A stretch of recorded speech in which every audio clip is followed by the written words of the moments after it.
condamnation impacte la vie politique française? Je vous explique. Hier, la Cour de cassation, la plus haute juridiction, a rejeté le pourvoi de Sarkozy dans l'affaire de financement illégal de sa campagne de 2012. Sa condamnation est donc définitive. Il est accusé d'avoir largement dépassé le plafond légal des dépenses électorales, dépensant environ 42,8 millions d'euros, alors que le plafond était fixé à 22,5 millions. Un trou de plus de 20 millions d'euros quand même.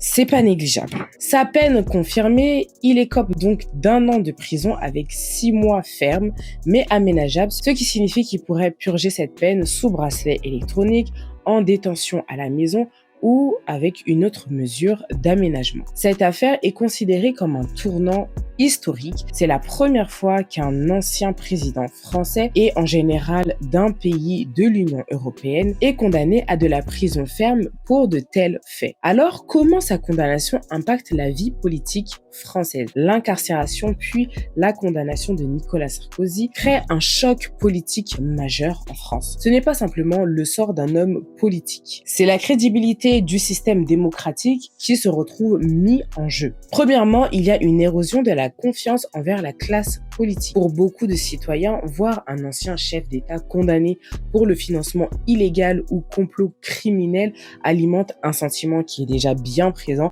Oh, ils sont tous corrompus. Cette condamnation renforce l'idée que les élites politiques sont déconnectées, protégées et prêtes à contourner la loi pour gagner et conserver le pouvoir. Ce climat nourrit la défiance et le cynisme et surtout pousse certains électeurs vers l'abstention lors des élections, des votes de rupture ou des discours anti-système. Deuxièmement, il y a un test grandeur nature de l'état de droit. À l'inverse, une partie de l'opinion peut y voir la preuve que personne n'est au-dessus de la loi, même un ancien président. Cela peut renforcer la légitimité des magistrats et le sentiment que la justice fonctionne malgré la pression politique et médiatique. Mais cette lecture dépend fortement du positionnement de chacun. Les opposants à Sarkozy y voient un symbole de justice et ses partisans y voient une persécution judiciaire ou un acharnement. Troisièmement, il y a un impact symbolique et très fort sur la fonction présidentielle. En France, la figure du président est sacrée.